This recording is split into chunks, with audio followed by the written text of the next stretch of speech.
એકદમ ટેસ્ટી, ચટપટો અને સ્વાદિષ્ટ. જોતાં જ ખાવાનું મન થઈ જાય. બનાવો પણ સાવ સહેલો. જો તમે એકવાર બનાવશો તો વારંવાર બનાવવાનું મન થશે. ફ્રેન્ડ્સ, બધા મનમાં એક જ પ્રશ્ન થતો હોય છે કે રોજે રોજ બાળકોને નાસ્તામાં શું આપવું, જે ખાવામાં પણ એકદમ હેલ્ધી હોય ને સાથે સાથે એકદમ સ્વાદિષ્ટ પણ હોય. તો ફ્રેન્ડ્સ, હવે તમારે ચિંતા કરવાની જરૂર નથી. આજે હું તમારા માટે એક એવી રેસીપી લઈને આવી છું ને જે તમારા ઘરમાં રહેલી વસ્તુઓથી જ બનીને તૈયાર થઈ જશે.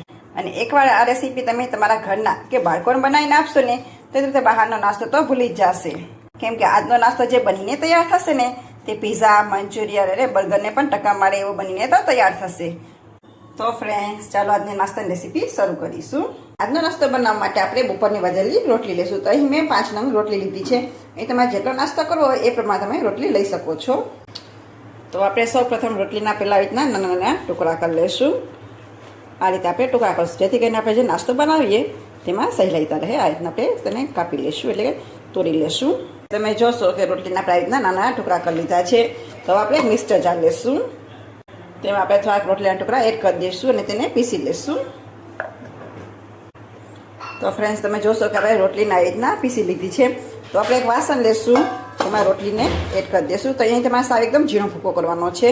તો બાકી વધેલી જે રોટલી છે તેને પણ આપણે મિક્સર જારમાં એડ કરીને તેને ક્રશ કરી લઈશું. અહીં તમારે રોટલીના ટુકડા છે તે સાવ ઝીણા ક્રશ કરવાના છે. આ રીતે ફ્રેન્ડ્સ, આપણે બધી રોટલીના રીતના પીસી લીધી છે. તો આને આપણે થોડી વાર સાઈડ પર રાખી લઈશું અને 2 બાફેલા બટાટા લઈશું. આ બટાટાને મેં પહેલેથી બાફીને રાખ્યા હતા. તો આને આપણે મેશરની મદદથી મેશ કરી દઈશું. તમારે જો ખમણ હોય તો પણ તમે ખમણી શકો છો, પણ આપણે બટેટા સરસ એવા બફાઈ ગયા છે એટલે તે સરસ એવા આવી રીતના સરસ એવા મેશ થઈ જશે. જોશો કે બટેટા પણ આપણા સરસ એવા મેશ થઈ ગયા છે. હવે આ બટેટાને આપણે જે રોટલીનો ભૂકો કરીને રાખ્યો હતો તેમાં એડ કરી દઈશું. ફ્રેન્ડ્સ, તમને એમ થશે કે બાફેલા બટેટા હોય તો બહુ વાર લાગે, પણ ના ફ્રેન્ડ્સ, તમે જો ઝીણા કટ કરીને બાફશો ને તો તમારા બટેટા છે તે ફટાફટ બફાઈને તૈયાર થઈ જશે. ફ્રેન્ડ્સ, હવે આપણે તેમાં એડ કરીશું ઝીણી સમારેલી કોબી. પછી આપણે એડ કરીશું ઝીણી સમારેલી ડુંગળી. જો તમે ડુંગળી ના ખાતા હોય તો તમે તેને સ્કીપ પણ કરી શકો છો. પછી એડ કરીશું ઝીણું સમારેલું મરચું. ફ્રેન્ડ્સ, અહીં મેં થોડુંક તીખું મરચું લીધું છે. જો તમારા બાળકો તીખું ના ખાતા હોય તો તમે મોડું મરચું પણ લઈ શકો છો. પછી આપણે એડ કરીશું થોડા લીલા ધાણા. હમણાં ચોમાસું ચાલી રહ્યું છે. જો તમારા ઘરમાં ધાણા ના હોય ને તો તમે તેને સ્કીપ પણ કરી શકો છો. હવે આપણે થોડાક મસાલા કરી લઈશું. તો તેમાં લઈશું અડધી ચમચી હળદર પાવડર, અડધી ચમચી ધાણા જીરું પાવડર, અડધી ચમચી લાલ મરચું પાવડર. હવે આપણે નાસ્તાના બાઇન્ડિંગ માટે તેમાં એડ કરીશું 2 ચમચી જેટલો ચોખાનો લોટ. ફ્રેન્ડ્સ, તમારી પાસે જો ચોખાનો લોટ ના હોય તો તમે કોર્નફ્લોર પણ એડ કરી શકો છો. પણ ચોખાનો લોટ હોય તે બધાના ઘરમાં હોય જ છે. જો ન હોય તો તમારે ચોખાને પીસી લેવા. પછી એડ કરીશું સ્વાદ પ્રમાણે નમક. નમક તમે તમારા સ્વાદ અનુસાર વધુ ઓછું કરી શકો છો. તો ફ્રેન્ડ્સ, બધું લઈને સરસ એવું મિક્સ કરી દઈશું. ફ્રેન્ડ્સ, આજની વસ્તુ આપણે જે લીધી છે ને એ બધી તમારા ઘરમાં હશે જ. હું મારા વિડીયો એવા તમારી સાથે શેર કરું છું ને કે તમારા ઘરમાં જે વસ્તુ હોય ને તેનો તમે આસાનીથી ઉપયોગ કરી શકો. તમે બહાર લેવા જવાની પણ જરૂર નહીં પડે.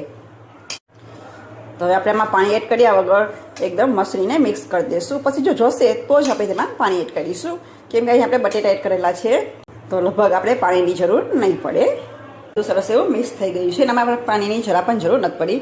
તો થોડું મિશ્રણ આપણે હાથમાં લઈ લઈશું અને તેના રીતના બોલ્સ વાળીને તૈયાર કરી લઈશું. મારું મિશ્રણ છે ત્યાં રીતના થોડું કઠણ રાખવાનું છે, લૂઝ નથી રાખવાનું. આ રીતના જો બોલ્સ બનીને તૈયાર થઈ જાય તો તમારે સમજવાનું કે આપણું મિશ્રણ બરાબર છે. અને જો લૂઝ થઈ ગયું હોય તો તમે તેમાં ચોખાનો લોટ વધારે એડ કરી શકો છો અથવા તો કોર્નફ્લોર પણ એડ કરી શકો છો. હવે આપણે આ રીતના બધા બોલ્સ બનાવીને તૈયાર કરી લઈશું. તો આપણા બોલ્સ બનીને તૈયાર છે. તો આ બોલ્સને આપણે ફ્રાય કરી લઈશું.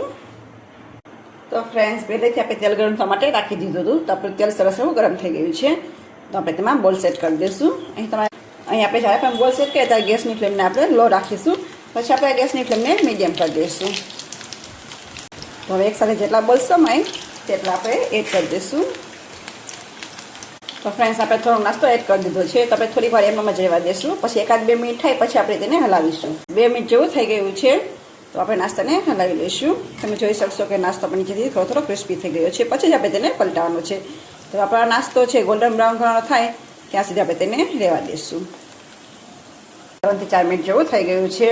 તો તમે જોશો કે આપણો નાસ્તો પણ સરસ એવો ગોલ્ડન બ્રાઉન કલરનો થઈ ગયો છે. તો આપણે તેને એક જરામાં કાઢી લઈશું.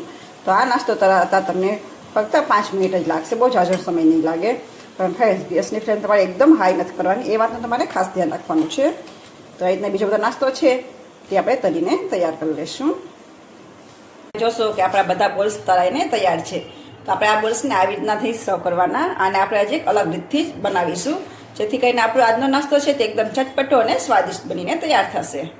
ફ્રેન્ડ્સ, આપ મારો વિડીયો સ્કીપ ના કરતા. જો તમે સ્કીપ કરશો તો તમને ખ્યાલ નહીં આવે કે આ નાસ્તો આજે આપણે કેવી રીતે બનાવીને તૈયાર કરીશું. અને આ બોલ્સને તમારે જો એના તરેલા જ ખાવા હોય ને ફ્રેન્ડ્સ, તો પણ તમે ખાઈ શકો છો. અમારા ઘરમાં બાળકો જ્યારે આ બોલ્સ તરાતા હોય ને તો તે દોડીને આવી જાય છે અને તે ખાવા લાગે છે. તો ફ્રેન્ડ્સ, હવે આપણે એક વાસણ લેશું, તેમાં 1 ચમચા જેટલું તેલ એડ કરીશું. તેલ આપણું થોડું ગરમ થાય એટલે તેમાં એડ કરીશું ઝીણું સમારેલું આદું અને સાથે જ એડ કરીશું ઝીણું સમારેલી ડુંગળી.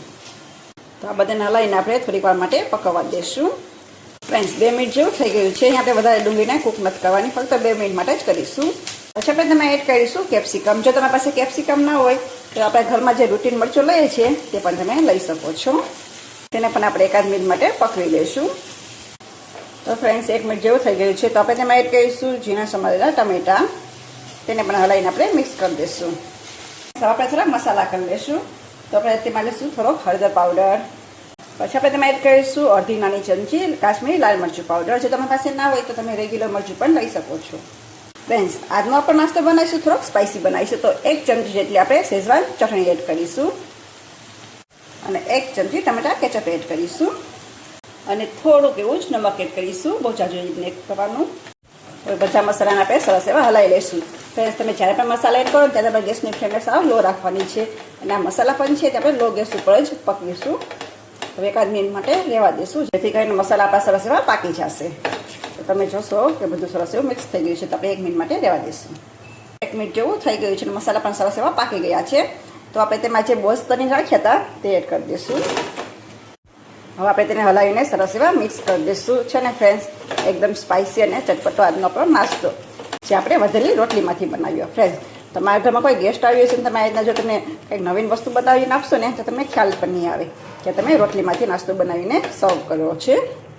તો આપણે પહેલાં બધું સરસ એવું મિક્સ કરી દઈશું. પછી થોડી વાર માટે બધું સરસ એવું મિક્સ થઈ ગયું છે. ફક્ત 1 મિનિટ માટે રહેવા દઈશું.